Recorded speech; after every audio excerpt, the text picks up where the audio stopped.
Selamat jumpa dalam podcast M116. M116 Mazmur pasal 1 ayat 1 sampai ke 6 yang menjadi dasar orang bisa bertumbuh menjadi pohon yang menghasilkan buah, yang daunnya subur, dan tentunya menjadi kehidupan yang berhasil. Podcast M116, selamat berjumpa. Kita akan bahas satu tema tentang bagaimana kita mengatasi dan mendampingi anak berkebutuhan khusus atau ABK. Merawat anak berkebutuhan khusus bukanlah hal yang mudah bagi orang tua manapun. Namun dengan dukungan perhatian dan pendampingan yang tepat, anak berkebutuhan khusus dapat tumbuh menjadi pribadi yang percaya diri dan mandiri. Anak berkebutuhan khusus merupakan istilah untuk anak dengan keterbatasan baik secara fisik maupun emosional, yang berpengaruh secara signifikan dalam proses tumbuh kembangnya. Hal inilah yang menjadi alasan mereka membutuhkan bantuan dan dukungan ekstra untuk mencapai potensinya. Mengenal anak berkebutuhan khusus meliputi anak yang mengalami gangguan tingkah laku, gangguan spektrum autisme, keterlambatan perkembangan, dan kesulitan belajar. Namun, perlu dipahami bahwa kondisi anak berkebutuhan khusus bukanlah penyakit menular, melainkan dipicu oleh beragam faktor, misalnya keturunan atau cacat lahir. Jadi, berinteraksi dengan anak yang memiliki kondisi tersebut tidak akan membawa dampak kepada orang lain, sehingga mereka tetap dapat bersosialisasi dengan orang lain. Sekarang bagaimana cara mendampingi anak yang berkebutuhan khusus? Meski anak berkebutuhan khusus terlihat berbeda dengan anak-anak pada umumnya, tetapi mereka memiliki hak yang sama dengan anak lain. Misalnya, hak untuk mendapatkan pengasuhan yang layak, serta mengembangkan minat dan potensi yang dimiliki. Bagi Anda yang memiliki atau menjadi pendamping anak berkebutuhan khusus, ada beberapa hal yang Anda harus lakukan untuk mendukung dan mendampingi mereka. Yang pertama, berikan motivasi. Sebagian besar anak berkebutuhan khusus kerap merasa cemas dan frustasi saat ingin melakukan sesuatu karena menyadari akan keterbatasan yang dimilikinya.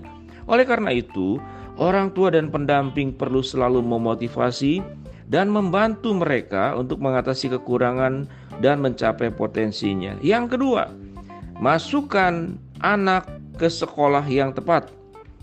Pendidikan adalah instrumen penting bagi anak-anak, tak terkecuali bagi anak berkebutuhan khusus. Oleh karena itu, orang tua perlu aktif mendukung kemampuan anak dengan memasukkannya ke sekolah. Anda bisa memilih sekolah inklusi yang memang ditujukan untuk berkebutuhan khusus atau homeschooling. 3. Ajarkan makna kehidupan. Terkadang anak berkebutuhan khusus tidak semangat saat belajar karena takut salah, tidak memahami pentingnya aktivitas tersebut. Oleh karena itu penting bagi orang tua untuk mengajarkan dan memberitahu anak tentang makna kehidupan. Contohnya, kegagalan bukanlah hal yang memalukan dan ilmu yang dipelajari akan bermanfaat untuk hidupnya. Yang keempat, aktif dan bergabung dalam komunitas. Bergabung dengan komunitas anak berkebutuhan khusus bisa membawa dampak positif bagi orang tua maupun anak. Hal ini memungkinkan Anda dan anak Anda untuk saling bersosialisasi dan bermain.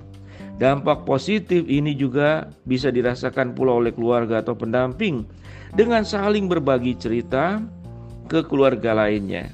Jika Anda memutuskan untuk merawat anak berkebutuhan khusus dengan bantuan pendamping atau perawat, carilah orang yang tepat dan profesional untuk menangani mereka. Melalui penjelasan di atas, orang tua atau pendamping dari anak berkebutuhan khusus diharapkan bisa lebih memahami dan mengasuh anak dengan tepat. Selain itu, jangan ragu berkonsultasi dengan dokter untuk mengetahui penanganan yang diperlukan guna mendukung tumbuh kembang anak berkebutuhan khusus. Sampai di sini kita lihat apa kata firman Tuhan tentang anak berkebutuhan khusus. Kita bicara tentang anak. Bagaimana Tuhan menganggap anak sebagai sesuatu yang luar biasa. Markus 9 ayat 37 dikatakan, barang siapa yang menyambut anak ini dalam namaku, ia menyambut aku. Markus 10 ayat 14 dikatakan, biarkanlah anak-anak datang padaku, jangan halangi mereka. Matius 18 ayat 10 dikatakan, jangan anggap rendah seorang anak. Dan kemudian dikatakan, ada malaikat di sorga yang selalu memandang dan mendampingi anak-anak ini. Amsal 17 ayat 6 dikatakan, Mahkota orang tua adalah anak dan cucu. Amsal 22:6, didiklah anak menurut jalan yang patut baginya, supaya di masa tuanya tidak menyimpang. Mazmur 127:3 dikatakan anak adalah milik pusaka Tuhan. Sedemikian luar biasa apa yang dikatakan firman Tuhan. Tentu kita mensyukuri kalau anak-anak kita normal. Anak itu anugerah, anak itu berkat, anak itu adalah masa depan. Kalau normal. Nah, kalau berkebutuhan khusus berarti ada sesuatu yang tidak sesuai dengan proses perkembangan yang seharusnya. Tetapi kita melihat bahwa tatkala Tuhan melihat anak, tidak lagi kemudian dilihat sebagai anak ini pintar lalu dapat perhatian khusus, anak ini normal apalagi berprestasi lalu lebih disayang Tuhan. Tidak demikian. Tidak ada catatan, ada pemisahan tentang anak. Setiap anak dikatakan milik pusaka Allah. Kalau kemudian kenapa anak mengalami sebuah berkebutuhan khusus? Faktornya banyak. Baik faktor gen, faktor nutrisi, faktor kelahiran prematur, atau karena penyakit infeksi atau karena keracunan. Jadi sebetulnya anak berkebutuhan khusus sama dengan seluruh aspek di dalam alam semesta ini yang siogianya berjalan sebagaimana seharusnya, tapi kemudian tidak seharusnya, sehingga disebut berkebutuhan khusus. Kata lainnya adalah anak yang memiliki kekurangan. Oleh sebab itu dia punya kebutuhan khusus yang harus lebih diperhatikan. Pada titik ini, sahabat podcast M116, kita kalau ada anak di dalam keluarga kita atau jangan-jangan kita sendiri, tentu ini sesuatu yang pada awalnya kita tahu tuh, waduh, seakan-akan itu menjadi sebuah petir di siang bolong begitu kan. Kok anak-anak saya seperti ini, tidak seperti yang lain. Kalau kita melihat bahwa kalau berkebutuhan khusus atau kekurangan, setiap orang itu punya kekurangan, tidak hanya anak berkebutuhan khusus. Mereka-mereka yang masuk lapas, mereka-mereka yang punya tindak pidana, mereka yang melanggar hukum, mereka pun punya kebutuhan khusus untuk didampingi, dimentoring supaya mereka bisa taat, tidak melanggar hukum.